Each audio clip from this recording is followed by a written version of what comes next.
BBC network ਦੀ ਖਾਸ ਧਾਰਮਿਕ ਪੇਸ਼ਕਸ਼ ਸਿੱਖ ਸਰਗਰਮੀਆਂ ਲੈ ਕੇ ਹਾਜ਼ਰ ਹਾਂ ਮੈਂ ਮਨਿੰਦਰ ਸਿੰਘ ਮੋਂਗਾ।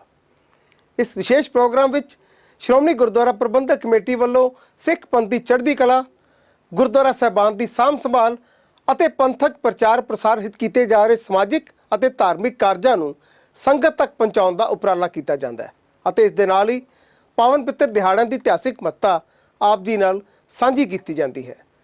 ਸੋ ਪ੍ਰੋਗਰਾਮ ਦੀ ਸ਼ੁਰੂਆਤ ਕਰਦੇ ਹਾਂ ਪੰਥਕ ਹਲਕੇ ਦੀਆਂ ਸਰਗਰਮੀਆਂ ਦੇ ਨਾਲ। ਜੂਨ 1984 ਵਿੱਚ ਭਾਰਤ ਦੀ ਸਰਕਾਰ ਵੱਲੋਂ ਸ਼੍ਰੀ ਅਕਾਲ ਤਖ਼ਤ ਸਾਹਿਬ ਤੇ ਕੀਤੇ ਗਏ ਫੌਜੀ ਹਮਲੇ ਦੌਰਾਨ ਸ਼ਹੀਦ ਹੋਏ ਸੰਤ ਜਰਨੈਲ ਸਿੰਘ ਖਾਲਸਾ ਭਿੰਡਰਾਂ ਵਾਲੇ, ਭਾਈ ਅਮਰੀਕ ਸਿੰਘ, ਬਾਬਾ ਠਾਰਾ ਸਿੰਘ ਅਤੇ ਜਨਰਲ ਸੁਬੇਗ ਸਿੰਘ ਸਮੇਤ ਹੋਰ ਸ਼ਹੀਦਾਂ ਦੀ ਯਾਦ ਵਿੱਚ ਸ਼੍ਰੀ ਅਕਾਲ ਤਖ਼ਤ ਸਾਹਿਬ ਵਿਖੇ ਸਾਲਾਨਾ ਸ਼ਹੀਦੀ ਸਮਾਗਮ ਕਰਵਾਇਆ ਗਿਆ। ਸ਼੍ਰੋਮਣੀ ਗੁਰਦੁਆਰਾ ਪ੍ਰਬੰਧਕ ਕਮੇਟੀ ਵੱਲੋਂ ਕਰਵਾਏ ਗਏ ਇਸ ਸਮਾਗਮ ਮੌਕੇ ਸ਼੍ਰੀ ਅਖੰਡ ਪਾਠ ਸਾਹਿਬ ਦੇ ਭੋਗ ਉਪਰੰਤ ਅਰਦਾਸ ਭਾਈ ਪ੍ਰੇਮ ਸਿੰਘ ਨੇ ਕੀਤੀ ਅਤੇ ਹੁਕਮਨਾਮਾ ਸ਼੍ਰੀ ਅਕਾਲ ਤਖ਼ਤ ਸਾਹਿਬ ਦੇ ਹੈੱਡ ਗ੍ਰੰਥੀ ਸਿੰਘ ਸਾਹਿਬ ਗਿਆਨੀ ਮਲਕੀਤ ਸਿੰਘ ਨੇ ਸਰਵਣ ਕਰਵਾਇਆ। ਇਸ ਮੌਕੇ ਸ਼੍ਰੀ ਅਕਾਲ ਤਖ਼ਤ ਸਾਹਿਬ ਦੇ ਜਥੇਦਾਰ ਸਿੰਘ ਸਾਹਿਬ ਗਿਆਨੀ ਹਰਪ੍ਰੀਤ ਸਿੰਘ ਨੇ ਸਿੱਖ ਕੌਮ ਨੂੰ ਸੰਬੋਧਨ ਹੁੰਦਿਆਂ ਕਿਹਾ ਕਿ ਜੂਨ 1984 ਦਾ ਘੱਲੂਘਾਰਾ ਸਿੱਖ ਕੌਮ ਤੇ ਹੋਏ ਜ਼ੁਲਮਾਂ ਦੀ ਦਰਦ ਭਰੀ ਗਾਥਾ ਨੂੰ ਬਿਆਨ ਕਰਦਾ ਹੈ, ਜੋ ਭਾਰਤੀ ਸਟੇਟ ਦੇ ਸਿੱਖ ਵਿਰੋਧੀ ਮਨਸੂਬਿਆਂ ਦੀ ਦੇਣ ਸੀ। ਅੱਜ ਅਸੀਂ ਸਾਰੇ ਉਹਨਾਂ ਮਹਾਨ ਯੋਧਿਆਂ ਸੂਰਬੀਰਾਂ ਨੂੰ ਯਾਦ ਕਰਨ ਵਾਸਤੇ ਇਕੱਠੇ ਹੋਏ ਹਾਂ, ਜਿਨ੍ਹਾਂ ਨੇ ਜੂਨ 1984 ਦੇ ਵਿੱਚ ਭਾਰਤੀ ਫੌਜ ਦਾ ਡਟ ਕੇ ਮੁਕਾਬਲਾ ਕਰਦਿਆਂ ਸ਼ਹਾਦਤਾਂ ਦੇ ਜਾਮ ਪੀਤੇ। ਬਹੁਤ ਹੀ ਸੂਰਬੀਰ ਮਹਾਨ ਯੋਧੇ ਸੰਤ ਜਰਨੈਲ ਸਿੰਘ ਜੀ ਭਿੰਡਰਾਂ ਵਾਲੇ ਮਹਾਂਪੁਰਖ, ਅਮਰ ਸ਼ਹੀਦ ਭਾਈ ਸਾਹਿਬ ਭਾਈ ਅਮਰੀਕ ਸਿੰਘ ਜੀ, ਬਾਬਾ ਠਾਰਾ ਸਿੰਘ ਜੀ ਔਰ ਬਹੁਤ ਹੀ ਸੂਝਵਾਨ ਨੀਤੀਵਾਨ ਜਰਨਲ ਭਾਈ ਸੁਬੇਗ ਸਿੰਘ ਜੀ। ਇਹਨਾਂ ਤੋਂ ਇਲਾਵਾ ਅੱਜ ਦੇ ਦਿਨ ਜੂਨ 1984 ਦੇ ਵਿੱਚ ਇਸ ਅਸਥਾਨ ਦੇ ਉੱਤੇ ਭਾਰਤੀ ਸਟੇਟ ਦੇ ਨਾਲ ਲੜਦਿਆਂ ਬੇਅੰਤ ਸਿੱਖਾਂ ਨੇ ਸ਼ਹੀਦੀ ਦਿੱਤੀ ਹੈ, ਜਿਹਦੇ ਵਿੱਚ ਬੀਬੀਆਂ ਵੀ ਸਨ, ਬਜ਼ੁਰਗ ਵੀ ਸਨ, ਬੱਚੇ ਵੀ ਸਨ, ਨੌਜਵਾਨ ਵੀ ਸਨ ਔਰ ਅਸੀਂ ਉਹਨਾਂ ਸ਼ਹੀਦਾਂ ਨੂੰ ਯਾਦ ਕਰਨ ਵਾਸਤੇ ਅੱਜ ਇਕੱਠੇ ਹੋਏ ਹਾਂ। ਜਿਸ ਵਕਤ ਭਾਰਤ 1947 ਦੇ ਵਿੱਚ ਭਾਰਤੀ ਲੋਕਾਂ ਦੇ ਕਹਿਣ ਮੁਤਾਬਕ ਆਜ਼ਾਦ ਹੋਇਆ, ਸਿੱਖਾਂ ਨੂੰ ਨੱਪਣ ਦੀ, ਸਿੱਖਾਂ ਨੂੰ ਕੁੱਟਣ ਦੀ ਪਾਲਿਸੀ ਜਿਹੜੀ ਹੈ ਉਸੇ ਵੇਲੇ ਤਿਆਰ ਹੋ ਗਈ ਸੀ ਔਰ ਤਿਆਰ ਕੀਤੀ ਸੀ ਜਵਾਹਰ ਲਾਲ ਨਹਿਰੂ ਨੇ ਕਿ ਇਸ ਹਿੰਦੁਸਤਾਨ ਦੇ ਅੰਦਰ, ਇਸ ਭਾਰਤ ਦੇ ਅੰਦਰ ਸਿੱਖਾਂ ਨੂੰ ਨੱਪਣਾ ਹੈ, ਸਿੱਖਾਂ ਨੂੰ ਕੁੱਟਣਾ ਹੈ, ਸਿੱਖਾਂ ਨੂੰ ਦੱਬਣਾ ਹੈ, ਆਰਥਿਕ ਤੌਰ ਤੇ ਕਮਜ਼ੋਰ ਕਰਨਾ ਹੈ, ਸਮਾਜਿਕ ਤੌਰ ਤੇ ਕਮਜ਼ੋਰ ਕਰਨਾ ਹੈ, ਧਾਰਮਿਕ ਤੌਰ ਤੇ ਕਮਜ਼ੋਰ ਕਰਨਾ ਹੈ ਔਰ ਰਾਜਨੀਤਿਕ ਤੌਰ ਤੇ ਵੀ ਕਮਜ਼ੋਰ ਕਰਨਾ ਹੈ। ਇਹ ਨੀਤੀਆਂ 1947 ਚ ਹੀ ਬਣ ਗਈਆਂ ਸੀ ਔਰ ਉਹਦਾ ਸਿੱਟਾ 1984 ਦੇ ਵਿੱਚ ਸ੍ਰੀ ਅਕਾਲ ਤਖ਼ਤ ਸਾਹਿਬ, ਸੱਚਖੰਡ ਸ੍ਰੀ ਹਰਿਮੰਦਰ ਸਾਹਿਬ ਤੇ 37 ਹੋਰ ਗੁਰਦੁਆਰੇ ਸਾਹਿਬਾਨਾਂ ਦੇ ਵਿੱਚ ਹਮਲਿਆਂ ਦੇ ਰੂਪ ਦੇ ਵਿੱਚ ਨਿਕਲਿਆ ਕਿ ਅੱਜ ਜ਼ਰੂਰਤ ਆ ਗਈ ਹੈ, ਜਿਵੇਂ ਧੰਨ ਗੁਰੂ ਅੰਗਦ ਦੇਵ ਜੀ ਮਹਾਰਾਜ ਨੇ ਖਡੂਰ ਸਾਹਿਬ ਦੀ ਧਰਤੀ ਦੇ ਉੱਤੇ ਮੱਲ ਅਖਾੜੇ ਕਾਇਮ ਕੀਤੇ ਸੀ, ਅੱਜ ਗੱਤਕਾ ਅਕੈਡਮੀਆਂ ਤੇ ਗੱਤਕੇ ਅਖਾੜੇ ਜਿਹੜੇ ਨੇ ਸਾਡੀਆਂ ਸੰਸਥਾਵਾਂ ਗੁਰਦੁਆਰਾ ਸਾਹਿਬਾਨ ਦੇ ਅੰਦਰ ਕਾਇਮ ਕਰਨ ਔਰ ਮਾਡਰਨ ਜਿਹੜੇ ਨੇ ਸ਼ਸਤਰ ਅਭਿਆਸ ਦੇ ਕੇਂਦਰ, ਜਿਹਨੂੰ ਸ਼ੂਟਿੰਗ ਰੇਂਜਾਂ ਕਹਿੰਦੇ ਨੇ, ਉਹ ਵੀ ਕਾਇਮ ਕੀਤੀਆਂ ਜਾਣ। ਕੋਈ ਹਰਜ ਨਹੀਂ ਹੈ ਸਾਧ ਸੰਗਤ ਜੀ। ਅੱਜ ਵਕਤ ਆ ਗਿਆ ਅਸੀਂ ਇਕੱਠੇ ਹੋਈਏ, ਅਸੀਂ ਆਪਣੇ ਨੌਜਵਾਨਾਂ ਨੂੰ ਨਸ਼ਿਆਂ ਤੋਂ ਬਚਾ ਕੇ ਸ਼ਸਤਰ ਅਭਿਆਸ ਵਾਲੇ ਪਾਸੇ ਲਾਈਏ, ਬਾਣੀ ਦੇ ਅਧਿਐਨ ਵਾਲੇ ਪਾਸੇ ਲਾਈਏ ਔਰ ਵਿੱਦਿਆ ਦੇ ਲਈ ਉਹਨਾਂ ਨੂੰ ਇੰਨਾ ਪ੍ਰਬੀਨ ਕਰ ਦਈਏ ਕਿ ਸਾਡੇ ਸਿੱਖ ਨੌਜਵਾਨ ਜਿਹੜੇ ਮੁਲਕ ਦੇ ਵਿੱਚ ਵੀ ਜਾਣ, ਯਹੂਦੀਆਂ ਵਾਂਗੂ ਉਹਨਾਂ ਦੀ ਇਕਨੋਮੀ ਨੂੰ ਜਿਹੜਾ ਹੈ ਉਹ ਕਾਬੂ ਕਰ ਲੈਣ। ਜਦੋਂ ਸਾਡੇ ਨੌਜਵਾਨ ਇਸ ਕਾਬਲ ਬਣ ਗਏ ਕਿ ਦੁਨੀਆ ਦੇ ਮੁਲਕਾਂ ਦੇ ਵਿੱਚ ਜਾ ਕੇ ਉਹਨਾਂ ਦੀਆਂ ਇਕਨੋਮੀਆਂ ਦੱਬ ਲਈਆਂ ਤੇ ਸਾਡਾ ਰਾਜ ਜਿਹੜਾ ਹੈ ਦੁਨੀਆ ਦੀ ਕੋਈ ਤਾਕਤ ਜਿਹੜੀ ਹੈ ਉਹ ਰੋਕ ਨਹੀਂ ਸਕੂਗੀ। ਸ਼ਹੀਦੀ ਸਮਾਗਮ ਦੌਰਾਨ ਤਖ਼ਤ ਸ੍ਰੀ ਕੇਸਗੜ੍ਹ ਸਾਹਿਬ ਦੇ ਜਥੇਦਾਰ ਸਿੰਘ ਸਾਹਿਬ ਗਿਆਨੀ ਰਘਬੀਰ ਸਿੰਘ ਨੇ ਵੀ ਸੰਗਤ ਦੇ ਨਾਲ ਵਿਚਾਰ ਸਾਂਝੇ ਕੀਤੇ। ਅੱਜ ਜੂਨ 1984 ਦੇ ਘੱਲੂਘਾਰੇ ਦੇ ਉਹਨਾਂ ਮਹਾਨ ਸ਼ਹੀਦਾਂ ਨੂੰ ਯਾਦ ਕੀਤਾ ਗਿਆ। ਉਹਨਾਂ ਨੂੰ ਸ਼ਰਧਾ ਔਰ ਸਤਿਕਾਰ ਸ਼੍ਰੀ ਅਕਾਲ ਤਖ਼ਤ ਸਾਹਿਬ ਤੋਂ ਹਰ ਸਾਲ ਦੀ ਤਰ੍ਹਾਂ ਅੱਜ ਸਤਿਕਾਰ ਭੇਟ ਕੀਤਾ ਗਿਆ। ਗੁਰੂ ਚਰਨਾਂ ਵਿੱਚ ਅਰਦਾਸ ਹੋਈ ਹੈ ਔਰ ਮੈਂ ਇਹ ਕਹਿਣਾ ਚਾਹੁੰਦਾ ਕਿ ਜੋ ਮਾਨਯੋਗ ਜਥੇਦਾਰ ਸ਼੍ਰੀ ਅਕਾਲ ਤਖ਼ਤ ਸਾਹਿਬ ਜੀ ਵੱਲੋਂ ਕੌਮ ਦੇ ਨਾਮ 'ਤੇ ਸੰਦੇਸ਼ ਜਾਰੀ ਕੀਤਾ ਗਿਆ, ਅਸੀਂ ਸਾਰੇ ਸ਼੍ਰੀ ਅਕਾਲ ਤਖ਼ਤ ਸਾਹਿਬ ਦੀ ਛਤਰ ਛਾਇਆ ਹੇਠ ਇਕੱਤਰ ਹੋ ਕੇ ਜੋ ਸਾਨੂੰ ਸੰਦੇਸ਼ ਸ਼੍ਰੀ ਅਕਾਲ ਤਖ਼ਤ ਸਾਹਿਬ ਤੋਂ ਮਿਲਿਆ ਐਸੀ ਸਾਰੇ ਉਹਦੇ ਧਾਰਨੀ ਹੋਈਏ ਤੇ ਆਪਣੇ ਸ਼ਹੀਦਾਂ ਨੂੰ ਕਦੇ ਵੀ ਵਿਸਾਰੀਏ ਨਾ। ਸਾਡਾ ਇਹ ਜਿਹੜਾ ਮਾਰਸ਼ਲ ਆਰਟ ਹੈ, ਜਿਵੇਂ ਬਾਕੀ ਦੀਆਂ ਕੌਮਾਂ ਜੋ ਸ਼ਸਤਰ ਚਲਾਉਣੇ ਥਾਂ ਥਾਂ ਤੇ ਸਿਖਾ ਰਹੀਆਂ ਨੇ, ਸਾਡਾ ਵੀ, ਕਿਉਂਕਿ ਸਾਨੂੰ ਤਾਂ ਇਹ ਵਿਰਸੇ 'ਚ ਮਿਲਿਆ ਹੋਇਆ ਔਰ ਸਾਨੂੰ ਮਾਰਸ਼ਲ ਆਰਟ ਜਿਵੇਂ ਗੱਤਕਾ ਜਾਂ ਹੋਰ ਸ਼ਸਤਰਬਾਜ਼ੀ ਹੈ ਉਹ ਚਲਾਉਣ ਵਾਸਤੇ ਟ੍ਰੇਨਿੰਗ ਕੈਂਪ ਨੇ, ਉਹ ਸਾਨੂੰ ਜ਼ਰੂਰ ਲਾਉਣੇ ਚਾਹੀਦੇ ਨੇ। ਇਸ ਸਮੇਂ ਸ਼੍ਰੋਮਣੀ ਗੁਰਦੁਆਰਾ ਪ੍ਰਬੰਧਕ ਕਮੇਟੀ ਦੇ ਪ੍ਰਧਾਨ ਐਡਵੋਕੇਟ ਹਰਜਿੰਦਰ ਸਿੰਘ ਧਾਮੀ, ਜਨਰਲ ਸਕੱਤਰ ਕਰਨੈਲ ਸਿੰਘ ਪੰਜੋਲੀ ਅਤੇ ਹੋਰ ਮੋਹਤਵਰ ਸੱਜਣ ਹਾਜ਼ਰ ਸਨ। ਇਹ ਜਿਹੜਾ ਸਾਕਾ ਇਹ ਦੇਸ਼ ਦੀ ਆਜ਼ਾਦੀ ਤੋਂ ਬਾਅਦ ਵੱਡਾ ਸਾਕਾ ਹੋਇਆ, ਇਸ ਕਰਕੇ ਸਿੱਖਾਂ ਦੇ ਮਨਾਂ ਦੇ ਵਿੱਚ ਬਹੁਤ ਵੱਡਾ ਰੋਸ ਆ। ਹਾਂਜੀ, ਸਵਾਲ ਵੀ ਤਾਂ ਬਰਕਰਾਰ ਹੈ ਕਿ ਆਪਣੀ ਹਕੂਮਤ ਵੱਲੋਂ ਲੋਕ ਲਹਿਰ ਨੂੰ ਦਬਾਉਣ ਦੇ ਨਾਂ ਤੇ ਜੋ ਕਰੂਰ ਕਾਰਾ ਕੀਤਾ ਗਿਆ ਹੈ, ਉਸ ਮਤਲਬ ਸਿੱਖ ਕੌਮ ਨੂੰ ਨਿਸ਼ਾਨਾ ਜਿਹੜਾ ਕਿਉਂ ਬਣਾਇਆ ਗਿਆ ਔਰ 38 ਸਾਲ ਬਾਅਦ ਮਾਫੀ ਵੀ ਨਹੀਂ ਮੰਗੀ ਗਈ ਹਾਲੇ ਤੱਕ। ਦੇਖੋ, ਇਹ ਵੀ ਇੱਕ ਬੜੀ ਵੱਡੀ ਤਰਾਸਦੀ ਆ। ਸਿੱਖ ਦੇ ਕੋਲ ਸਭ ਤੋਂ ਵੱਡਾ ਇੱਕ ਹਥਿਆਰ ਆ, ਉਹ ਆ ਕਿ ਜੇ ਕੋਈ ਬੰਦਾ ਆਕੀ ਹੋ ਕੇ ਆਉਂਦਾ ਉਹਦੇ ਨਾਲ ਤਾਂ ਸਿੱਖ ਟੱਕਰ ਲੈਂਦਾ, ਤੇ ਜੇ ਕੋਈ ਨੀਵਾਂ ਹੋ ਕੇ ਮਾਫੀ ਮੰਗਦਾ ਉਹਨੂੰ ਸਿੱਖ ਬਖਸ਼ ਵੀ ਦਿੰਦਾ। ਤੇ ਜੇ ਗੁਨਾਹਗਾਰ ਆ ਜਿਹੜੇ ਉਹ ਗੁਨਾਹਗਾਰ ਨਹੀਂ ਮਾਫੀਆਂ ਮੰਗਦੇ, ਤੇ ਫਿਰ ਮੈਂ ਸਮਝਦਾ ਫਿਰ ਕੌਮ ਦਾ ਆਪਣੇ ਤੌਰ ਤੇ ਆਪਣਾ ਜਿਹੜਾ ਇਤਿਹਾਸ ਆ ਉਹ ਰਿਪੀਟ ਕਰਦੀ ਆ। ਇਹੋ ਕਾਰਨ ਆ ਕਿ ਅੱਜ ਵੀ ਤੁਸੀਂ ਦੇਖਿਆ ਹੋਣਾ ਕਿ ਸਮੁੱਚੇ ਤੌਰ ਤੇ ਖਾਲਸਾ ਪੰਥ ਇਕੱਤਰ ਹੋ ਕੇ ਇੱਕ ਸੁਰਤਾ ਦੇ ਨਾਲ ਉਹਨਾਂ ਮਹਾਨ ਸ਼ਹੀਦਾਂ ਨੂੰ ਜਿਹੜਾ ਆ ਉਹਨਾਂ ਨੂੰ ਯਾਦ ਸਿੰਘ ਕੀਤਾ। ਸਾਹਿਬ ਦੇ ਸੁਨੇਹੇ ਨੂੰ ਕਿਵੇਂ ਦੇਖਦੇ ਹੋ? ਸਿੰਘ ਸਾਹਿਬ ਨੇ ਆਰਥਿਕ ਦੇ ਮਜ਼ਬੂਤੀ ਦੇ ਨਾਲ ਨਾਲ ਸਮਾਜਿਕ ਤੇ ਧਾਰਮਿਕ ਮਜ਼ਬੂਤੀ ਦਾ ਸੱਦਾ ਦਿੱਤਾ ਹੈ। ਸਿੱਖ ਦਾ ਆਦਰਸ਼ਕ ਜੀਵਨ ਜਿਹੜਾ ਉਹ ਹੁੰਦਾ ਹੈ ਖੰਡੇ ਬਾਟੇ ਦੀ ਪੌਲ ਤੋਂ ਸ਼ੁਰੂ ਆ। ਜਿਹੜਾ ਮਨੁੱਖ ਖੰਡੇ ਬਾਟੇ ਦੀ ਪੌਲ ਛਕ ਕੇ ਨਿਤਨੇਮ ਦੀ ਪਰਪੱਕਤਾ ਰੱਖਦਾ, ਬੱਜਰ ਗ੍ਰਹਿਤਾਂ ਤੋਂ ਬਚਿਆ ਰਹਿੰਦਾ, ਉਹ ਸਿੱਖ ਦੂਸਰੇ ਆਮ ਲੋਕਾਂ ਨਾਲੋਂ ਅੰਮ੍ਰਿਤ ਵੇਲੇ ਉੱਠ ਕੇ ਅੱਧੀ ਦਿਹਾੜੀ ਦਾ ਕਾਰਜ ਕਰ ਲੈਂਦਾ। ਤੇ ਜੇ ਧਾਰਮਿਕ ਤੌਰ ਤੇ ਬਿਰਤੀ ਧਾਰਮਿਕ ਹੋ ਗਏ, ਫਿਰ ਧਰਮ ਦੀ ਕਿਰਤ ਵੀ ਕਰਦਾ, ਫਿਰ ਮਨੁੱਖ ਆਪਣਾ ਦਸਵੰਧ ਵੀ ਕੱਢਦਾ, ਫਿਰ ਉਹ ਬਗੈਰ ਭੈ ਤੇ ਲਾਲਚ ਤੋਂ ਕੋਈ ਵੀ ਕੌਮ ਦੇ ਉੱਤੇ ਸੰਕਟ ਆਇਆ ਉਹਦੇ ਲਈ ਜੂਝਦਾ ਵੀ ਆ। ਤੇ ਸਿੰਘ ਸਾਹਿਬ ਨੇ ਉਹੋ ਸੰਦੇਸ਼ ਦਿੱਤਾ ਕਿ ਜੇ ਵੱਧ ਤੋਂ ਵੱਧ ਆਪਾਂ ਧਰਮ ਨੂੰ ਗ੍ਰਹਿਣ ਕਰੀਏ, ਅੰਮ੍ਰਿਤ ਦੇ ਖੰਡੇ ਬਾਟੇ ਦੀ ਪੌਲ ਛਕੀਏ, ਫਿਰ ਤੁਹਾਡਾ ਜਿਹੜਾ ਸਮਾਜਿਕ ਜੀਵਨ ਵਧੀਆ ਹੋਊਗਾ, ਤੁਹਾਡਾ ਆਰਥਿਕ ਜੀਵਨ ਵਧੀਆ ਹੋਊਗਾ, ਧਾਰਮਿਕ ਜੀਵਨ ਤਾਂ ਵਧੀਆ ਹੋਣਾ। ਵਿਦਿਆ ਗ੍ਰਹਿਣ ਕਰਨ ਦੀ ਅਪੀਲ ਵੀ ਕੀਤੀ ਹੈ, ਨਾਲ ਸ਼ੂਟਿੰਗ ਰੇਂਜ ਬਣਾਉਣ ਦੀ ਵੀ ਲਿਖਿਆ ਹੈ। ਦੇਖੋ ਇੱਕ ਤਾਂ ਆਪਾਂ ਹੁਣ ਦੇਖੀਏ ਸਾਡਾ ਜਿਹੜਾ ਗੱਤਕਾ ਆਰਟ ਮਾਰਸ਼ਲ ਇਹਨੂੰ ਆਪਾਂ ਕਹਿੰਦੇ ਆ, ਇਹ ਤਾਂ ਆਦਿ ਕਾਲ ਤੋਂ ਸਾਡਾ ਚੱਲਿਆ ਆਉਂਦਾ, ਉਹਦੀ ਉਹਨਾਂ ਨੇ ਗੱਲ ਕੀਤੀ ਆ। ਨਾਲ ਆ ਸ਼ੂਟਿੰਗ ਤਾਂ ਹੁਣ ਇੱਕ ਸਾਡੇ ਗੇਮ ਵੀ ਬਣ ਚੁੱਕੀ ਆ, ਇਹਨੂੰ ਆਪਾਂ ਦੂਸਰੇ ਪੱਖ ਨੂੰ ਨਾ ਲਈਏ। ਤੇ ਬਹੁਤ ਸਾਰੇ ਥਾਂ ਤੇ ਤੁਸੀਂ ਦੇਖਿਆ ਹੋਣਾ ਸ਼ੂਟਿੰਗ ਸੈਂਟਰ ਵੀ ਬਣੇ ਹੋ ਆ, ਤੇ ਕੋਈ ਗੁਨਾਹ ਨਹੀਂਗਾ, ਮਨੁੱਖ ਜੇ ਉਹਦੀ ਟ੍ਰੇਨਿੰਗ ਲੈ ਲੈਂਦਾ ਹੈ ਤੇ ਚੰਗੀ ਗੱਲ ਆ, ਕੋਈ ਮਾੜੀ ਨਹੀਂ। ਇਹੋ ਸਿੰਘ ਸਾਹਿਬ ਨੇ ਅੱਜ ਗੱਲ ਕਹੀ ਆ। ਬੀਤੇ ਦਿਨੀ ਸਿੱਖਾਂ ਨੂੰ ਮੁਗਲਾਂ ਖਿਲਾਫ ਪਹਿਲੀ ਜੰਗ ਵਿੱਚ ਮਿਲੀ ਜਿੱਤ ਤੇ ਫਤਿਹ ਦਿਵਸ ਵਜੋਂ ਦਿਹਾੜਾ ਫਤਿਹ ਦਿਵਸ ਮਨਾਇਆ ਗਿਆ। ਸ੍ਰੀ ਸ਼ਹੀਦਗੰਜ ਸਾਹਿਬ ਤੋਂ ਕਿਲਾ ਲੋਹਗੜ੍ਹ ਤੱਕ ਨਗਰ ਕੀਰਤਨ ਸਜਾਇਆ ਗਿਆ। ਸੰਗਤ ਨੇ ਬੜੀ ਸ਼ਰਧਾ ਭਾਵਨਾ ਦੇ ਨਾਲ ਸ਼ਿਰਕਤ ਕੀਤੀ। ਜ਼ਿਕਰਯੋਗ ਹੈ ਕਿ ਸ੍ਰੀ ਗੁਰੂ ਹਰਗੋਬਿੰਦ ਸਾਹਿਬ ਜੀ ਵੱਲੋਂ ਭੇਜੇ ਜਥੇ ਨੇ ਮੁਗਲਾਂ ਖਿਲਾਫ ਇਹਨਾਂ ਦਿਨਾਂ ਵਿੱਚ ਪਹਿਲੀ ਜੰਗ ਨੂੰ ਫਤਿਹ ਕੀਤਾ ਸੀ। ਇਸ ਸੰਬੰਧੀ ਜਾਣਕਾਰੀ ਦਿੰਦਿਆਂ ਸੇਵਾਦਾਰ ਸ਼੍ਰੋਮਣੀ ਗੁਰਦੁਆਰਾ ਪ੍ਰਬੰਧਕ ਕਮੇਟੀ ਗ੍ਰੰਥੀ ਸਿੰਘ ਨੇ ਦੱਸਿਆ, 6ਵੀਂ ਪਾਤਸ਼ਾਹੀ ਸ੍ਰੀ ਗੁਰੂ ਹਰਗੋਬਿੰਦ ਸਾਹਿਬ ਜੀ ਨੇ ਮੁਗਲਾਂ ਨਾਲ ਪਹਿਲੀ ਜੰਗ ਕਿਲਾ ਲੋਹਗੜ੍ਹ ਵਿਖੇ ਜਿੱਤੀ ਸੀ, ਜਿਸ ਨੂੰ ਪਹਿਲੀ ਫਤਿਹ ਦਿਵਸ ਦੇ ਰੂਪ ਦੇ ਵਿੱਚ ਮਨਾਇਆ ਜਾਂਦਾ ਹੈ। ਮੁਗਲ ਸ਼ਾਸਕ ਸ਼ਾਹਜਹਾਂ ਨੇ ਆਪਣੀ 7000 ਦੀ ਸੈਨਾ ਨੂੰ ਕਿਲਾ ਲੋਹਗੜ੍ਹ ਵੱਲ ਤੋਰਿਆ ਸੀ, ਜਿਸ ਨੂੰ ਸਿੱਖਾਂ ਵੱਲੋਂ ਹਰਾਇਆ ਗਿਆ ਅਤੇ ਉਸ ਦਿਹਾੜੇ ਨੂੰ ਫਤਿਹ ਦਿਵਸ ਦੇ ਤੌਰ ਤੇ ਮਨਾਇਆ ਜਾਂਦਾ ਹੈ। ਜਿਸ ਸੰਬੰਧੀ ਵਿਸ਼ਾਲ ਨਗਰ ਕੀਰਤਨ ਗੁਰਦੁਆਰਾ ਸ਼ਹੀਦਗੰਜ ਤੋਂ ਗੁਰਦੁਆਰਾ ਕਿਲਾ ਲੋਹਗੜ੍ਹ ਤੱਕ ਮਨਾਇਆ ਜਾ ਰਿਹਾ ਹੈ। ਪਾਵਨ ਇਤਿਹਾਸਕ ਦਿਹਾੜਾ ਜੋ ਕਿ ਸਤਿਗੁਰੂ ਸ੍ਰੀ ਗੁਰੂ ਹਰਗੋਬਿੰਦ ਸਾਹਿਬ ਸੱਚੇ ਪਾਤਸ਼ਾਹ ਮਹਾਰਾਜ ਤੇ ਜੋ ਮੁਗਲ ਸਿੱਖਾਂ ਚੜ੍ਹਾਈ ਕਰਕੇ ਆਇਆ ਸੀ, ਫੌਜ ਨਾਲ ਲੈ ਕੇ ਸਤਿਗੁਰੂ ਜੀ ਨੇ ਸ਼ਹਿਰ ਤੋਂ ਬਾਹਰ ਜੋ ਸਥਾਨ ਹੈ ਕਿਲਾ ਲੋਹਗੜ੍ਹ ਸਾਹਿਬ, ਜਿਸੇ ਸਤਿਗੁਰਾਂ ਨੇ ਇਹ ਆਏ ਹੋਏ ਜ਼ਾਲਮਾਂ ਦੇ ਨਾਲ ਦੋ ਹੱਥ ਕਰਦਿਆਂ ਜੋ ਜੰਗ ਕੀਤਾ, ਉਸ ਜੰਗ ਦੀ ਪਹਿਲੀ ਫਤਿਹ ਦਾ ਇਹ ਫਤਿਹ ਦਿਵਸ ਦਿਹਾੜਾ ਹੈ, ਜੋ ਕਿ ਸ਼ਹੀਦਗੰਜ ਬਾਬਾ ਦੀਪ ਸਿੰਘ ਸਾਹਿਬ ਜੀ ਦੇ ਪਾਵਨ ਸਥਾਨ ਤੋਂ ਨਗਰ ਕੀਰਤਨ ਆਰੰਭ ਹੋਇਆ, ਜੋ ਸ਼੍ਰੋਮਣੀ ਗੁਰਦੁਆਰਾ ਪ੍ਰਬੰਧਕ ਕਮੇਟੀ ਦੇ ਵੱਲੋਂ ਸਮੂਹ ਸੰਗਤਾਂ ਦੇ ਨਾਲ ਸੰਯੋਗ ਕਰਕੇ ਔਰ ਸਾਰਾ ਖਾਲਸਾ ਪੰਥ ਹਾਜ਼ਰੀਆਂ ਭਰ ਰਿਹਾ ਹੈ, ਜਿਸ ਵਿੱਚ ਸੰਪਰਦਾਇ ਦਲ ਬਾਬਾ ਵਿਧੀ ਚੰਦ ਸਾਹਿਬ ਜੀ ਬਹੁਤ ਪੁਰਾਤਨ ਸਮੇਂ ਤੋਂ ਲੈ ਕੇ ਇਸ ਪਾਵਨ ਦਿਹਾੜੇ ਤੇ ਹਾਜ਼ਰੀਆਂ, ਕਿਉਂਕਿ ਬਾਬਾ ਵਿਧੀ ਚੰਦ ਸਾਹਿਬ ਜੀ ਸਤਿਗੁਰੂ ਜੀ ਦੀ ਸੇਵਾ ਵਿੱਚ ਉਸ ਸਮੇਂ ਹਾਜ਼ਰ ਸਨ।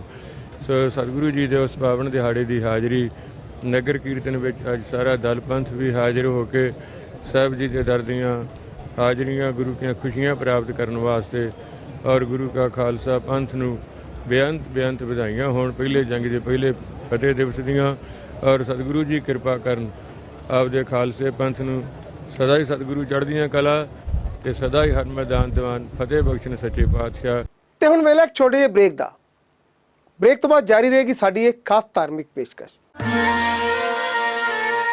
ਸ਼੍ਰੀ ਅਕਾਲ ਤਖ਼ਤ ਸਾਹਿਬ ਦੇ ਜਥੇਦਾਰ ਸਿੰਘ ਸਾਹਿਬ ਗਿਆਨੀ ਹਰਪ੍ਰੀਤ ਸਿੰਘ ਵੱਲੋਂ ਪਿਛਲੇ ਦਿਨੀ ਈਸਾਈ ਪ੍ਰਚਾਰਕਾਂ ਵੱਲੋਂ ਸਿੱਖਾਂ ਦੇ ਕੀਤੇ ਜਾ ਰਹੇ ਕਥਿਤ ਧਰਮ ਪਰਿਵਰਤਨ ਤੇ ਚਿੰਤਾ ਪ੍ਰਗਟ ਕਰਨ ਤੋਂ ਬਾਅਦ ਸ਼੍ਰੋਮਣੀ ਗੁਰਦੁਆਰਾ ਪ੍ਰਬੰਧਕ ਕਮੇਟੀ ਨੇ ਧਰਮ ਪ੍ਰਚਾਰ ਦੀ ਲਹਿਰ ਨੂੰ ਹੋਰ ਵੀ ਪ੍ਰਚੰਡ ਕਰਨ ਦਾ ਫੈਸਲਾ ਕੀਤਾ। ਇਸੇ ਸਬੰਧ ਤਹਿਤ ਬੀਤੇ ਦਿਨੀ ਤੱਕ ਸ੍ਰੀ ਕੇਸਗੜ੍ਹ ਸਾਹਿਬ ਵਿਖੇ ਸ਼੍ਰੋਮਣੀ ਗੁਰਦੁਆਰਾ ਪ੍ਰਬੰਧਕ ਕਮੇਟੀ ਦੇ ਪ੍ਰਧਾਨ ਐਡਵੋਕੇਟ ਹਰਜਿੰਦਰ ਸਿੰਘ ਧਾਮੀ ਵੱਲੋਂ ਦੁਆਬਾ ਜ਼ੋਨ ਦੇ ਪ੍ਰਚਾਰਕਾਂ ਨਾਲ ਵਿਸ਼ੇਸ਼ ਇਕੱਤਰਤਾ ਕੀਤੀ, ਜਿਸ ਵਿੱਚ ਤੱਕ ਸ੍ਰੀ ਕੇਸਗੜ੍ਹ ਸਾਹਿਬ ਦੇ ਜਥੇਦਾਰ ਸਿੰਘ ਸਾਹਿਬ ਗਿਆਨੀ ਰਘਵੀਰ ਸਿੰਘ ਨੇ ਅੰਮ੍ਰਿਤ ਸੰਚਾਰ ਲਹਿਰ ਨੂੰ ਸਰਗਰਮ ਰੂਪ ਵਿੱਚ ਚਲਾਉਣ ਦੀ ਗੱਲ ਕਹੀ। ਪ੍ਰਚਾਰਕਾਂ ਨਾਲ ਇਕੱਤਰਤਾ ਤੋਂ ਬਾਅਦ ਸ਼੍ਰੋਮਣੀ ਗੁਰਦੁਆਰਾ ਪ੍ਰਬੰਧਕ ਕਮੇਟੀ ਦੇ ਪ੍ਰਧਾਨ ਐਡਵੋਕੇਟ ਹਰਜਿੰਦਰ ਸਿੰਘ ਧਾਮੀ ਨੇ ਕਿਹਾ, ਸ਼੍ਰੋਮਣੀ ਗੁਰਦੁਆਰਾ ਪ੍ਰਬੰਧਕ ਕਮੇਟੀ ਵੱਲੋਂ ਧਰਮ ਪ੍ਰਚਾਰ ਦੇ ਚੱਲਦੇ ਵਹੀਰ ਜਿਹੜੇ ਆ ਉਹ ਸ਼ੁਰੂ ਕੀਤੇ ਗਏ ਆ, ਜਿਹਦੇ ਵਿੱਚ ਸਾਡੇ ਮੁੱਖ ਤੌਰ ਤੇ 3 ਜ਼ੋਨ ਆ, ਜਿਨ੍ਹਾਂ ਦੇ ਵਿੱਚ ਮਾਝਾ ਜ਼ੋਨ, ਮਾਲਵਾ ਜ਼ੋਨ ਤੇ ਦੁਆਬਾ ਜ਼ੋਨ। ਇਸੇ ਤਹਿਤ ਅੱਜ ਦੁਆਬਾ ਜ਼ੋਨ ਦੀ ਇਹ ਵੱਡੀ ਮੀਟਿੰਗ ਜਿਹੜੀ ਇੱਥੇ ਸ੍ਰੀ ਅਨੰਦਪੁਰ ਸਾਹਿਬ ਕੀਤੀ ਗਈ, ਜਿਹਦੇ ਵਿੱਚ ਸਰਦਾਰ ਜਸਵਿੰਦਰ ਸਿੰਘ ਸਹੂਰ ਉਹ ਇਹ ਮੁੱਖ ਪ੍ਰਚਾਰਕ ਆ ਤੇ ਸਾਰੇ ਚੱਲਦੇ ਵਹੀਰ ਦੇ ਜਿਹੜੇ ਸਾਡੇ ਧਰਮ ਪ੍ਰਚਾਰ ਦੇ ਸਕੱਤਰ ਸਰਦਾਰ ਬਲਵਿੰਦਰ ਸਿੰਘ ਕਾਲਮਾ ਉਹ ਇਹ ਸਾਰੇ ਪ੍ਰੋਗਰਾਮ ਲੀਕ ਰਹੇ। ਸੋ ਅੱਜ ਇਹਨੂੰ ਵੀ ਅਸੀਂ ਇੱਥੇ ਤਕਰੀਬਨ 27 ਹਲਕੇ ਆ, ਉਹਨਾਂ ਹਲਕਿਆਂ ਦੇ ਵਿੱਚ 44 ਪ੍ਰਚਾਰਕ ਤੇ 23 ਕਵੀਸ਼ਰ ਤੇ ਢਾਡੀ ਉਹ ਜਥੇ ਇੱਥੇ ਲਾਏ ਆ, ਜਿਨ੍ਹਾਂ ਦਾ ਹਲਕਾ ਮੈਂਬਰ ਦੇ ਨਾਲ ਬੈਠ ਕੇ ਇੱਕ ਸੈਂਟਰਲ ਪਲੇਸ ਉਹ ਬਣਾ ਲੈਣਗੇ। ਦਿਨ ਦੇ, ਸਵੇਰ ਦੇ ਤੇ ਸ਼ਾਮ ਦੇ ਸਮਾਗਮ ਉਹ ਪ੍ਰਚਾਰਕ ਵੱਖ-ਵੱਖ ਪਿੰਡਾਂ 'ਚ ਕਰਿਆ ਕਰਨਗੇ, ਜਿਸ ਵਿੱਚ ਮੈਂਬਰ ਸਾਹਿਬਾਨ ਵੀ ਜਿਹੜੇ ਉਹ ਵੀ ਆਪਣੀ ਵਿੱਚ ਸ਼ਮੂਲੀਅਤ ਕਰਿਆ ਕਰਨਗੇ ਤੇ ਉਹਨਾਂ ਦਾ ਫਿਰ ਇੱਕ ਸੈਂਟਰਲ ਪ੍ਰਦੇਸ਼ ਦੇ ਵਿੱਚ ਵੱਡਾ ਅੰਮ੍ਰਿਤ ਸੰਚਾਰ ਤੇ ਕੀਰਤਨ ਦਰਬਾਰ ਵੱਡੇ ਪੱਧਰ ਤੇ ਉਹ ਜਿਹੜਾ ਆ ਹੋਇਆ ਕਰੂਗਾ। ਸੋ ਇਸੇ ਤਰ੍ਹਾਂ ਮਾਝਾ ਜ਼ੋਨ ਸਾਡਾ ਹਾਲੇ ਰਹਿੰਦਾ, ਉਹਦੀ ਮੀਟਿੰਗ ਅਸੀਂ ਹੁਣ ਗਾਂਹ ਕਰਾਂਗੇ। ਦਿੱਲੀ ਸਿੱਖ ਗੁਰਦੁਆਰਾ ਪ੍ਰਬੰਧਕ ਕਮੇਟੀ ਦੇ ਪ੍ਰਬੰਧ ਹੇਠਲੀ ਗੁਰੂ ਨਗਰੀ ਦੀ ਲਾਰੈਂਸ ਰੋਡ ਤੇ ਸਥਿਤ ਸਰਾਂ ਦੇ ਨਵੀਨੀਕਰਨ ਦੀ ਸੇਵਾ ਸੰਤ ਬਾਬਾ ਕਸ਼ਮੀਰ ਸਿੰਘ ਜੀ ਭੂਰੀ ਵਾਲਿਆਂ ਨੂੰ ਮਿਲੀ ਹੈ। 60 ਕਮਰਿਆਂ ਦੀ ਸਰਾਂ ਦੀ ਸੇਵਾ ਦਾ ਨਵੀਨੀਕਰਨ ਸੰਗਤ ਦੀ ਸੇਵਾ ਨਾਲ ਕੀਤਾ ਜਾਵੇਗਾ ਅਤੇ ਸੰਗਤ ਨੂੰ ਸਮਰਪਿਤ ਕੀਤਾ ਜਾਵੇਗਾ। ਬਹੁਤ ਲੰਮੇ ਸਮੇਂ ਤੋਂ ਸੰਗਤ ਦੀ ਮੰਗ ਨੂੰ ਦੇਖਦਿਆਂ ਹੋਇਆ ਉਪਰਾਲਾ ਕੀਤਾ ਗਿਆ। ਅੰਮ੍ਰਿਤਸਰ ਦੇ ਲਾਰੈਂਸ ਰੋਡ ਤੇ ਸਥਿਤ ਸ੍ਰੀ ਗੁਰੂ ਤੇਗ ਬਹਾਦਰ ਜੀ ਸਰਾਂ, ਜਿਸ ਦਾ ਪ੍ਰਬੰਧ ਦਿੱਲੀ ਸਿੱਖ ਗੁਰਦੁਆਰਾ ਪ੍ਰਬੰਧਕ ਕਮੇਟੀ ਕੋਲ ਹੈ, ਉਸ ਦੀ ਮੁੜ ਉਸਾਰੀ ਲਈ ਦਿੱਲੀ ਸਿੱਖ ਗੁਰਦੁਆਰਾ ਪ੍ਰਬੰਧਕ ਕਮੇਟੀ ਦੇ ਪ੍ਰਧਾਨ ਹਰਮੀਤ ਸਿੰਘ ਕਾਲਕਾ ਵੱਲੋਂ ਕਾਰ ਸੇਵਾ ਸੰਪਰਦਾਇ ਬਾਬਾ ਕਸ਼ਮੀਰ ਸਿੰਘ ਜੀ ਭੂਰੀ ਵਾਲਿਆਂ ਨੂੰ ਸੌਂਪੀ ਗਈ ਹੈ, ਜਿਸ ਸੰਬੰਧੀ ਹੁਣ ਕਾਰ ਸੇਵਾ ਵਾਲੇ ਬਾਬਾ ਕਸ਼ਮੀਰ ਸਿੰਘ ਜੀ ਹੋਰਾਂ ਵੱਲੋਂ ਇਹਨਾਂ 60 ਕਮਰਿਆਂ ਦਾ ਮੁੜ ਤੋਂ ਨਵੀਨੀਕਰਨ ਕੀਤਾ ਜਾਵੇਗਾ ਤੇ 5-5 ਕਮਰਿਆਂ ਦੀ ਉਸਾਰੀ ਤੋਂ ਬਾਅਦ ਇਹਨਾਂ ਨੂੰ ਸੰਗਤ ਨੂੰ ਸੌਂਪ ਦਿੱਤਾ ਜਾਵੇਗਾ। ਅੱਜ ਗੁਰੂ ਤੇਗ ਬਹਾਦਰ ਨਿਵਾਸ ਲਾਰੈਂਸ ਰੋਡ ਜਿਹੜਾ ਅੰਮ੍ਰਿਤਸਰ ਸਾਹਿਬ ਵਿਖੇ, ਜਿੱਥੇ ਦਿੱਲੀ ਸਿੱਖ ਗੁਰਦੁਆਰਾ ਪ੍ਰਬੰਧਕ ਕਮੇਟੀ ਦੀ ਸਰਾਂ ਹੈ, ਬਹੁਤ ਵੱਡੀ ਇੱਥੇ ਲੋੜ ਸੀ ਜਿਹੜੀ ਹੈ ਰੈਨੋਵੇਸ਼ਨ ਦੀ। ਔਰ ਅੱਜ ਸੰਤ ਬਾਬਾ ਕਸ਼ਮੀਰ ਸਿੰਘ ਜੀ ਭੂਰੀ ਵਾਲਾ ਉਹਨਾਂ ਨੇ ਜਿਹੜੀ ਸਾਡੀ ਦਰਖਾਸਤ ਮੰਨਦੇ ਹੋਏ ਅੱਜ ਇੱਥੇ ਕਾਰ ਸੇਵਾ ਸ਼ੁਰੂ ਕੀਤੀ ਹੈ, ਰੈਨੋਵੇਸ਼ਨ ਦਾ ਕੰਮ ਸ਼ੁਰੂ ਕੀਤਾ। ਮੈਂ ਸਮਝਦਾ ਕਿ ਜਿਸ ਤਰੀਕੇ ਦੇ ਨਾਲ ਸੰਗਤਾਂ ਦਿੱਲੀੋਂ ਆਉਂਦੀਆਂ ਔਰ ਉਹਨਾਂ ਨੂੰ ਪਰੇਸ਼ਾਨੀ ਹੁੰਦੀ ਹੈ ਦਰਬਾਰ ਸਾਹਿਬ ਦੇ ਨਾਲ, ਜਿੱਥੇ ਸਰਾਵਾਂ ਦੇ ਵਿੱਚ ਕਮਰੇ ਨਹੀਂ ਮਿਲਦੇ, ਉਹਨਾਂ ਦੀ ਬੜੀ ਵੱਡੀ ਆਸ ਹੁੰਦੀ ਹੈ ਕਿ ਦਿੱਲੀ ਸਿੱਖ ਗੁਰਦੁਆਰਾ ਪ੍ਰਬੰਧਕ ਕਮੇਟੀ ਉਹਨਾਂ ਨੂੰ ਕਮਰੇ ਮੁਹੱਈਆ ਕਰਵਾਏ। ਔਰ ਉਹਨਾਂ ਵਾਸਤੇ ਅੱਜ ਇਹ ਜਿਹੜੀ ਰੈਨੋਵੇਸ਼ਨ ਦਾ ਕੰਮ ਸ਼ੁਰੂ ਕੀਤਾ ਗਿਆ, ਕਿਉਂਕਿ ਬੜੇ ਚਿਰ ਤੋਂ ਇਹ ਕੰਮ ਹੋਈ ਨਹੀਂ ਸੀ। ਔਰ ਜਿੱਥੇ ਇੱਥੇ ਸਿਲਨ ਦਾ ਬੜਾ ਵੱਡੀ ਪ੍ਰੋਬਲਮ ਆ ਰੱਖੀ ਸੀ, ਇੱਥੇ ਸਫੇਦੀਆਂ ਦੀ ਪ੍ਰੋਬਲਮ ਆ ਰੱਖੀ ਹੈ, ਕਈ ਕਮਰੇ ਰੈਨੋਵੇਟ ਪੂਰੇ ਟਾਈਲਾਂ ਟੁੱਟ ਕੇ ਹੋਣੀਆਂ। ਸੋ ਬਹੁਤ ਵੱਡਾ ਕੰਮ ਹੈ, ਜਿੱਥੇ ਤੇ ਲਿਫਟ ਦੀ ਨਵੀਂ ਉਸਾਰੀ ਹੋਣੀ ਹੈ, ਲਿਫਟ ਲੱਗਣੀ ਹੈ। ਸੋ ਤਕਰੀਬਨ 60 ਕਮਰੇ ਇੱਥੇ ਜਿਹੜੇ ਹੈਗੇ ਨੇ ਉਹ ਸੰਗਤਾਂ ਵਾਸਤੇ ਸਾਰੇ ਦੁਬਾਰਾ ਨਵੀਂ ਤਰੀਕੇ ਦੇ ਨਾਲ ਬਣਾਏ ਜਾਣਗੇ। ਅਸੀਂ ਸਟੈਪਸ ਦੇ ਵਿੱਚ ਵਾਰੀ-ਵਾਰੀ 5-5 ਕਮਰੇ ਕਰਕੇ ਇਹਨੂੰ ਤਿਆਰ ਕਰਕੇ ਸੰਗਤਾਂ ਨੂੰ ਦਿੰਦੇ ਚਲੇ ਜਾਵਾਂਗੇ। ਸੋ ਅਸੀਂ ਧੰਨਵਾਦ ਕਰਦੇ ਹਾਂ ਬਾਬਾ ਜੀ ਹੋਣਾ ਦਾ, ਜਿਨ੍ਹਾਂ ਨੇ ਅੱਜ ਸਾਡੀ ਬੇਨਤੀ ਪ੍ਰਵਾਨ ਕਰਦੇ ਹੋਏ ਇਹ ਅੱਜ ਰੈਨੋਵੇਸ਼ਨ ਦਾ ਕੰਮ ਇੱਥੇ ਸ਼ੁਰੂ ਕੀਤਾ। ਗੁਰੂ ਤੇਗ ਬਹਾਦਰ ਸਾਹਿਬ ਯਾਤਰੀ ਨਿਵਾਸ ਜੋ ਸ਼੍ਰੀ ਅੰਮ੍ਰਿਤਸਰ ਸਾਹਿਬ ਵਿਖੇ ਸੁਭਾਏਮਾਨ ਹੈ, ਜਿਹਦਾ ਪ੍ਰਬੰਧ ਦਿੱਲੀ ਸਿੱਖ ਗੁਰਦੁਆਰਾ ਪ੍ਰਬੰਧਕ ਕਮੇਟੀ ਵੱਲੋਂ ਕੀਤਾ ਜਾਂਦਾ ਹੈ ਸਾਰਾ, ਤੇ ਪ੍ਰਧਾਨ ਸਾਹਿਬ ਕਾਲਕਾ ਜੀ ਨੇ ਬੜੇ ਵਿਸਥਾਰ ਦੇ ਨਾਲ ਸਾਰਾ ਦੱਸ ਦਿੱਤਾ ਹੈ ਕਿ ਇਹਦੀ ਜਿਹੜੀ ਰੈਨੋਵੇਸ਼ਨ ਹੋਣੀ ਆ, ਅੱਜ ਉਹਦੀ ਕਾਰ ਸੇਵਾ ਸ਼ੁਰੂ ਕੀਤੀ ਗਈ ਆ। ਬਹੁਤ ਸੰਗਤਾਂ ਦਿੱਲੀ ਤੋਂ ਆਉਂਦੀਆਂ ਨੇ ਤੇ ਇਸ ਯਾਤਰੀ ਨਿਵਾਸ ਦੇ ਵਿੱਚ ਠਹਿਰਦੀਆਂ ਨੇ। ਉਹਨਾਂ ਦੀ ਸੁੱਖ ਸਹੂਲਤ ਨੂੰ ਹੋਰ ਬਿਹਤਰ ਕਿਵੇਂ ਕੀਤਾ ਜਾ ਸਕੇ, ਉਸ ਚੀਜ਼ ਨੂੰ ਮੁੱਖ ਰੱਖਦਿਆਂ ਹੋਇਆਂ ਅੱਜ ਪ੍ਰਧਾਨ ਸਾਹਿਬ ਜੀ ਦੀ ਸਾਰੀ ਜਿਹੜੀ ਟੀਮ ਹੈ, ਦਿੱਲੀ ਦੇ ਸਕੱਤਰ ਸਾਹਿਬਾਨ ਅਤੇ ਮੈਂਬਰ ਸਾਹਿਬਾਨ ਅਤੇ ਹੋਰ ਵੀ ਜਿੰਨੇ ਨੇ, ਸਾਰਿਆਂ ਨੇ ਮਿਲ ਕੇ ਇਹਦੀ ਜਿਹੜੀ ਸੇਵਾ ਵਾ ਉਹ ਦਾਸਾਂ ਨੂੰ ਕਾਰ ਸੇਵਾ ਪੂਰੀ ਵਾਲੇ ਸੰਪਰਦਾਇ ਨੂੰ ਸੌਂਪੀ ਆ। ਗੁਰੂ ਮਹਾਰਾਜ ਦੀ ਕਿਰਪਾ ਦੇ ਨਾਲ ਛੇਤੀ ਇਹ ਸੇਵਾ ਜਿਹੜੀ ਆ ਮੁਕੰਮਲ ਹੋ ਜਾਏਗੀ। ਅੱਜ ਅੰਮ੍ਰਿਤਸਰ ਸਾਹਿਬ ਵਿਖੇ ਸ੍ਰੀ ਗੁਰੂ ਤੇਗ ਬਹਾਦਰ ਸਾਹਿਬ ਯਾਤਰੀ ਨਿਵਾਸ, ਜਿਸ ਦਾ ਕਿ ਨਵੀਨੀਕਰਨ ਅੱਜ ਕੀਤਾ ਜਾ ਰਿਹਾ ਹੈ, ਅਰਦਾਸ ਕਰਕੇ ਕਾਰ ਸੇਵਾ ਦੀ ਆਰੰਭਤਾ ਹੋਈ ਹੈ। ਪੂਰੀ ਵਾਲੇ ਮਹਾਂਪੁਰਸ਼ ਸੰਤ ਬਾਬਾ ਕਸ਼ਮੀਰ ਸਿੰਘ ਜੀ, ਜਿਨ੍ਹਾਂ ਨੂੰ ਅਸੀਂ ਬੇਨਤੀ ਕੀਤੀ ਸੀ, ਉਹਨਾਂ ਨੇ ਇਹ ਸੇਵਾ ਕਰਨ ਦੀ ਸੰਸਥਾ ਵੱਲੋਂ, ਜਥੇਬੰਦੀ ਵੱਲੋਂ ਪ੍ਰਵਾਨਗੀ ਕੀਤੀ ਔਰ ਅੱਜ ਮਹਾਂਪੁਰਸ਼ ਆਪ ਆਏ ਆ, ਨਾਲ ਉਹਨਾਂ ਦੀ ਸਾਰੀ ਟੀਮ ਆਈ ਹੈ, ਸੇਵਾਦਾਰ ਆਏ ਆ। ਸੋ ਅੱਜ ਇਹ ਕਾਰ ਸੇਵਾ ਦੀ ਆਰੰਭਤਾ ਹੋਈ ਹੈ। ਗੁਰੂ ਮਹਾਰਾਜ ਕਿਰਪਾ ਕਰਨ, ਜਲਦੀ ਤੋਂ ਜਲਦੀ ਸੰਗਤਾਂ ਨੂੰ ਜਿਹੜੀ ਨਵੀਨੀਕਰਨ ਹੋਣੀ ਆ ਉਹ ਸੁਵਿਧਾ ਇੱਥੇ ਮਿਲੇ। ਔਰ ਦਿੱਲੀ ਸਿੱਖ ਗੁਰਦੁਆਰਾ ਪ੍ਰਬੰਧਕ ਕਮੇਟੀ ਦੀ ਹਮੇਸ਼ਾ ਹੀ ਕੋਸ਼ਿਸ਼ ਰਹਿੰਦੀ ਆ ਕਿ ਦਿੱਲੀ ਤੋਂ ਜਾਂ ਦਿੱਲੀ ਦੇ ਹੋਰ ਦੂਰ ਦੁਰਾਡੇ ਇਲਾਕਿਆਂ ਤੋਂ ਜਿਹੜੀ ਵੀ ਸੰਗਤ ਅੰਮ੍ਰਿਤਸਰ ਸਾਹਿਬ ਆਏ, ਉਹਨਾਂ ਦੀ ਹਰ ਸਹੂਲਤ ਜਿਹੜੀ ਆ ਉਸ ਦਾ ਧਿਆਨ ਰੱਖਿਆ ਜਾਏ। ਤੇ ਹੁਣ ਵੇਲੇ ਇੱਕ ਛੋਟੇ ਜਿਹੇ ਬ੍ਰੇਕ ਦਾ। ਬ੍ਰੇਕ ਤੋਂ ਬਾਅਦ ਜਾਰੀ ਰਹੇਗੀ ਸਾਡੀ ਇੱਕ ਖਾਸ ਧਾਰਮਿਕ ਪੇਸ਼ਕਸ਼। ਸ਼੍ਰੋਮਣੀ ਗੁਰਦੁਆਰਾ ਪ੍ਰਬੰਧਕ ਕਮੇਟੀ ਦੀ ਅੰਤਰਿਮ ਕਮੇਟੀ ਦੀ ਇਕੱਤਰਤਾ ਦੌਰਾਨ ਸ਼੍ਰੋਮਣੀ ਗੁਰਦੁਆਰਾ ਪ੍ਰਬੰਧਕ ਕਮੇਟੀ ਦੇ ਪ੍ਰਬੰਧ ਵਿਚਲੇ ਵਿਦਿਅਕ ਅਦਾਰਿਆਂ ਵਿੱਚ ਪੜ੍ਹਦੇ ਅੰਮ੍ਰਿਤਧਾਰੀ ਵਿਦਿਆਰਥੀਆਂ ਨੂੰ ਸਾਲਾਨਾ ਵਜ਼ੀਫਾ ਰਾਸ਼ੀ ਜਾਰੀ ਰੱਖਣ ਦਾ ਫੈਸਲਾ ਕੀਤਾ ਹੈ। ਇਸ ਦੇ ਨਾਲ ਹੀ ਅੰਤਰਿਮ ਕਮੇਟੀ ਨੇ ਛੱਤੀਸਗੜ੍ਹ, ਆਂਧਰਾ ਪ੍ਰਦੇਸ਼ ਅਤੇ ਮੱਧ ਪ੍ਰਦੇਸ਼ ਸੂਬਿਆਂ ਵਿੱਚ ਸ਼ੀਲੀਗੜ੍ਹ ਸਿੱਖਾਂ ਦੇ ਬੱਚਿਆਂ ਦੀਆਂ ਸਕੂਲ ਫੀਸਾਂ ਨੂੰ ਦੇਣ ਦੀ ਵੀ ਪ੍ਰਵਾਨਗੀ ਦਿੱਤੀ ਹੈ। ਸ਼੍ਰੋਮਣੀ ਗੁਰਦੁਆਰਾ ਪ੍ਰਬੰਧਕ ਕਮੇਟੀ ਦੇ ਮੁੱਖ ਦਫ਼ਤਰ ਵਿਖੇ ਹੋਈ ਅੰਤਰਿਮ ਕਮੇਟੀ ਦੀ ਇਕੱਤਰਤਾ ਮਗਰੋਂ ਪੱਤਰਕਾਰਾਂ ਨਾਲ ਗੱਲਬਾਤ ਕਰਦਿਆਂ ਸ਼੍ਰੋਮਣੀ ਗੁਰਦੁਆਰਾ ਪ੍ਰਬੰਧਕ ਕਮੇਟੀ ਦੇ ਪ੍ਰਧਾਨ ਐਡਵੋਕੇਟ ਹਰਜਿੰਦਰ ਸਿੰਘ ਧਾਮੀ ਨੇ ਦੱਸਿਆ, ਸ਼੍ਰੋਮਣੀ ਗੁਰਦੁਆਰਾ ਪ੍ਰਬੰਧਕ ਕਮੇਟੀ ਵੱਲੋਂ ਅੰਮ੍ਰਿਤਧਾਰੀ ਬੱਚਿਆਂ ਨੂੰ ਸਕਾਲਰਸ਼ਿਪ ਦੇ ਰੂਪ ਦੇ ਵਿੱਚ ਪੈਸੇ ਦਿੱਤੇ ਜਾਂਦੇ ਆ। ਪਿਛਲੇ ਸਾਲ ਅਸੀਂ 63 ਲੱਖ ਰੁਪਈਆ ਇਹ ਸਕਾਲਰਸ਼ਿਪ ਦੇ ਰੂਪ ਦੇ ਵਿੱਚ, ਤੇ ਦੂਸਰਾ ਜਿਹੜੇ ਧਾਰਮਿਕ ਪ੍ਰੀਖਿਆਵਾਂ ਦੇ ਵਿੱਚ ਬੱਚੇ ਅਵਲ ਤੇ ਸੈਕੰਡ ਰਹਿੰਦੇ, ਉਹਨਾਂ ਨੂੰ ਪੈਸੇ ਦਿੱਤੇ ਜਾਂਦੇ ਆ। ਹੁਣ ਇਸ ਵਾਰ ਜਿਹੜਾ ਇਹ ਸੈਸ਼ਨ ਆ, ਇਹਦੇ ਵਿੱਚ 6ਵੀਂ ਤੋਂ 10ਵੀਂ ਤੱਕ ਦੇ ਜਿਹੜੇ ਵਿਦਿਆਰਥੀ ਆ ਅੰਮ੍ਰਿਤਧਾਰੀ, ਉਹਨਾਂ ਨੂੰ 3500 ਰੁਪਈਆ, 11ਵੀਂ ਤੋਂ 12ਵੀਂ ਵਾਲਿਆਂ ਨੂੰ 5000 ਰੁਪਈਆ, BA ਵਾਲਿਆਂ ਨੂੰ 8000 ਰੁਪਈਆ ਤੇ ਨੂੰ 10000 ਰੁਪਈਆ ਜਿਹੜਾ ਅੰਮ੍ਰਿਤਧਾਰੀ ਬੱਚੇ ਉਹਨਾਂ ਨੂੰ। ਦੂਸਰਾ, ਕਿਉਂਕਿ ਪੰਜਾਬ ਤੋਂ ਬਾਹਰ ਸਾਡੇ ਬਹੁਤ ਸਿੱਖ ਭਾਈਚਾਰਿਆਂ ਦੇ ਬੱਚੇ ਜਿਹੜੇ ਸ਼ੀਲੀਗੜ੍ਹ ਭਾਈਚਾਰਾ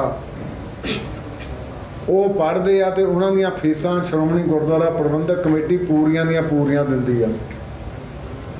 ਆਂਧਰਾ ਪ੍ਰਦੇਸ਼ ਦੇ ਵਿੱਚ ਸਾਡੇ ਕੋਲ 85 ਬੱਚੇ ਆ, ਸਿੱਖ ਬੱਚੇ, ਜਿਨ੍ਹਾਂ ਦਾ 8 ਲੱਖ ਤੇ 21000 ਰੁਪਈਆ ਸ਼੍ਰੋਮਣੀ ਗੁਰਦੁਆਰਾ ਪ੍ਰਬੰਧਕ ਕਮੇਟੀ ਵੱਲੋਂ ਉਹਨਾਂ ਦੇ ਵੱਖ-ਵੱਖ ਕੋਰਸਾਂ ਦੇ ਜਿਹੜੇ ਉਹ ਪੈਸੇ ਪੂਰੇ ਦਿੱਤੇ ਜਾਣੇ। ਇਸੇ ਤਰ੍ਹਾਂ ਛੱਤੀਸਗੜ੍ਹ ਦੇ ਵਿੱਚ 70 ਬੱਚੇ ਆ, ਜਿਨ੍ਹਾਂ ਦਾ ਲਗਭਗ 7 ਲੱਖ ਰੁਪਈਆ ਸ਼੍ਰੋਮਣੀ ਗੁਰਦੁਆਰਾ ਪ੍ਰਬੰਧਕ ਕਮੇਟੀ ਵੱਲੋਂ ਜਿਹੜਾ ਦਿੱਤਾ ਜਾਣਾ।